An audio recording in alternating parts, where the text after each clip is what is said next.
Discuss आज हम बात करेंगे कि हम दो अलजेब्रिक एक्सप्रेशंस को किस तरह से डिवाइड करते हैं। ठीक है, अब अगर आप देखें यहाँ पे तो जब हम इसकी बात करेंगे जी, हम डिवाइड करने जा रहे हैं कि 4x³ minus 8x² plus 12x, ठीक है, और डिवाइडेड बाय 4x। ठीक है, अब नेक्स्ट हमारे पास प्रोसेस क्या होगा कि हम मल्टीप्लिकेशन को, यानी एक सिंपल जो हमारे पास वे है, x³ माइनस 8x², ठीक है, plus 12x multiply by, multiplication में साइन कन्वर्ट हो जाएगा, ये 4x बाय 1 है, ये रेसिप्रोकेट होके क्या बन जाएगा 1/4x। ठीक है, इस पूरी टर्म के साथ जो है वो मल्टीप्लाई हो रहा है। ठीक है, इसका मतलब है हमारे पास आ जाएगा 4x³ minus 8x² plus 12x divided by 4x। ठीक है, अब अगर आप यहाँ पे देखें स्ट्रेट, हम अगर यहाँ पे डिवीजन करते हैं एक्चुअली तो ये बन जाएगी 4x³ डिवाइडेड बाय 4x, ठीक है, minus 8x² divided by 4x, इसी तरह plus 12x divided by 4x। ठीक है, अब यहाँ पे अगर हम इसको सॉल्व करें तो 4 से कैंसिल आउट हो जाएगा, 4 1 टाइम्स, 4 2 टाइम्स और 4 1 टाइम्स एंड 4 3 टाइम्स। तो यहाँ पे हम कह सकते हैं जी कि हमारे पास आंसर क्या आ जाएगा, यहाँ पे x³, ठीक है, ये x की पावर ऊपर जाके आ जाएगी -1। ठीक है, इसी तरह यहाँ पे 2x², ये x ऊपर जाएगा पावर -1, इसी तरह 3x इंटू एक्स की जब ऊपर जाएगा तो पावर क्या आ जाएगी -1। ठीक है, अब x की 3 -1 आ गया, ठीक है, इसी तरह -2 इंटू एक्स की 2 -1 आ गया, और इसी तरह से 3x की 1 -1, ठीक है, विच इज़ इक्वल टू, किसके इक्वल आ जाएगा जी, आ जाएगा x² माइनस 2x, और यहाँ पे सॉरी ये पॉजिटिव साइन है, ठीक है, -2x प्लस 3, बिकॉज x की पावर, यहाँ पे x की पावर जो है वो 0 किसके इक्वल होती है, 1 के इक्वल होती है, 1 मल्टीप्लाई बाय 3 इज 3। तो आपने देखा कि जब हमने इन दोनों को डिवाइड किया तो हम इस रिजल्ट पे पहुंचे कि x² माइनस 2x प्लस 3। अब अगर एक्चुअली देखें आप, तो जब हम डिवाइड कराते हैं तो हम बेसिकली ये देख रहे होते हैं कि जैसे अगर हम नंबर्स की बात करते हैं, ठीक है, लेट्स से अगर हम बात करें जी 20 को मैं डिवाइड करा रहा हूँ 4 के साथ, तो मैं बोलूँगा 4 5 टाइम्स 20। अब अगर आप डिवीजन की, आप असल रूह की बात करते हैं, डिवीजन को अंडरस्टैंड करते हैं, तो हम यूँ बात करते हैं कि जो डिवाइज़र होता है, हम बेसिकली ये देख रहे होते हैं कि डिवाइज़र को हम किस नंबर से मल्टीप्लाई करें, ठीक है, तो वो डिविडेंड के इक्वल आ जाए। ठीक है, वो डिविडेंड के इक्वल आ जाए। तो बेसिकली हम यूँ भी कह रहे होते हैं कि डिवाइज़र जो है वो कितने टाइम्स ऑफ डिविडेंड जो है वो, basically this is called division. ठीक है, हम यूँ बात करेंगे कि अगर डिविडेंड हमारे पास याद रहे कि यहाँ पे दिस इज कॉल्ड डिविडेंड, ठीक है, ये हम पहले भी इस पे बात कर चुके हैं।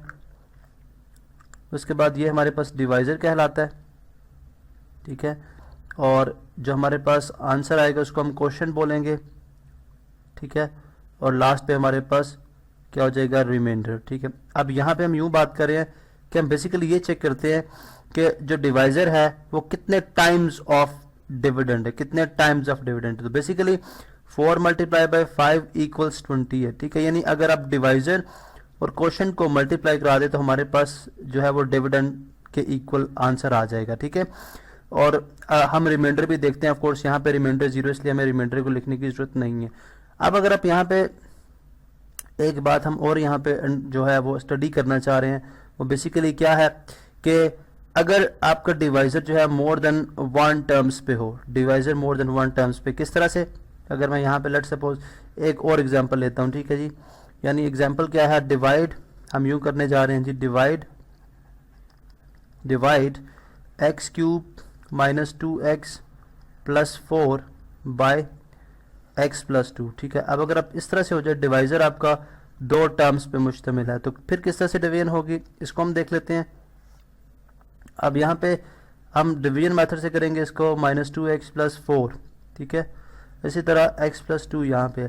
अब जैसे मैंने पहले आपसे बात की थी कि हमने जब डिवाइज़र को अंडरस्टैंड किया तो हम यूँ बात कर रहे थे कि मैं x के साथ कौन सा वो नंबर या कौन सा वेरिएबल मल्टीप्लाई कराऊँ इस केस में कि मेरे पास x³ आ जाए, यानी जो डिविडेंड है उसकी फर्स्ट टर्म के इक्वल आ जाए।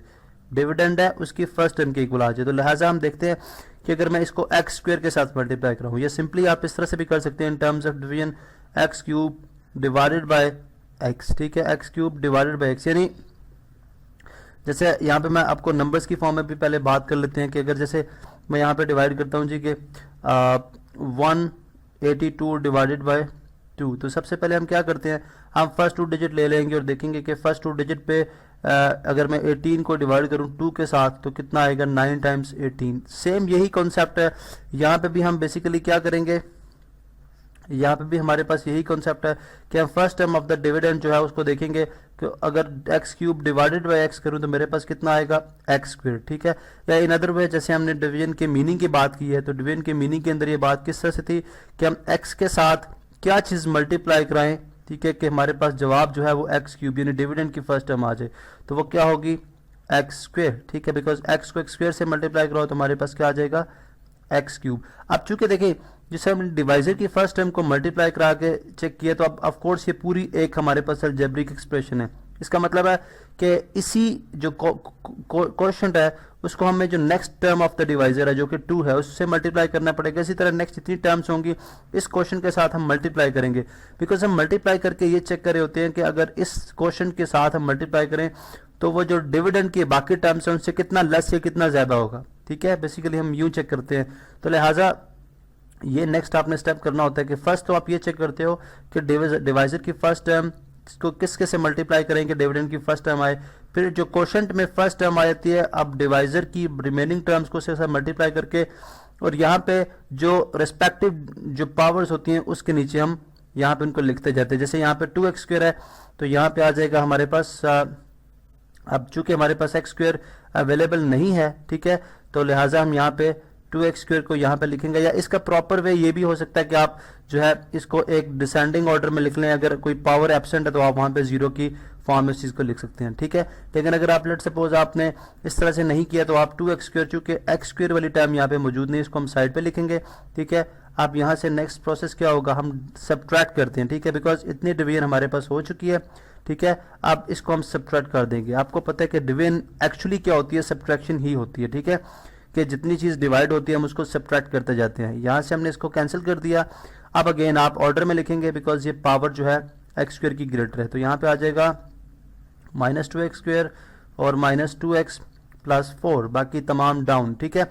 अब यहाँ से हम क्या करेंगे, अगेन हम ये देखेंगे कि अब डिवाइजर की फर्स्ट टर्म को हम किस से मल्टीप्लाई करेंगे कि हमारे पास -2x स्क्वायर आ जाएगा। या इन अदर वे हम यूँ कह सकते हैं -2x square divided by first term of divisor, x square cancel हो जाएगा तो कितना आ जाएगा, -2x। यानी अगर मैं -2x से मल्टीप्लाई करूं x को तो मेरे पास -2x स्क्वायर आ जाएगा, तो यहाँ पे आ जाएगा जी -2x, ठीक है।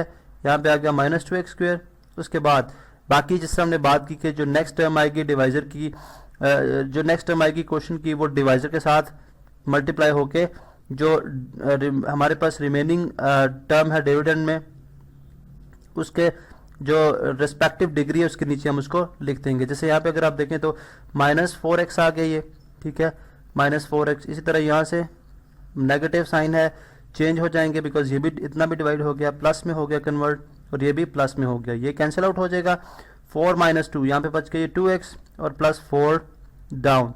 अब अगर आप देखें तो x को मैं किससे मल्टीप्लाई कराऊँ, या 2x डिवाइडेड बाय, देखें दोनों तरह से आप कर सकते हैं, 2x डिवाइडेड बाय x करेंगे, x से कैंसिल 2 आ जाएगा। इन अदर वे कि मैं x को किससे मल्टीप्लाई कराऊँ, मेरे पास 2x आएगा, तो ऑफ कोर्स मैं इसको 2 से मल्टीप्लाई कराऊँ तो मेरे पास 2x आ जाएगा। और नेक्स्ट अगर आप देखें 2 × 2 कितना हो जाएगा, 4, ठीक है। अब यहाँ से आप सब्ट्रैक्शन साइन यहाँ पे भी ये कैंसिल आउट हो गया, रिमाइंडर हमारे पास 0। इसका मतलब है अगर x क्यूब -2x + 4 से डिवाइड कराया जाए x + 2 को, तो हमारे पास आंसर क्या आ जाएगा, x स्क्वायर -2x + 2। ये बेसिकली है जी हमारे पास डिवीजन ऑफ अलजेब्रिक एक्सप्रेशंस।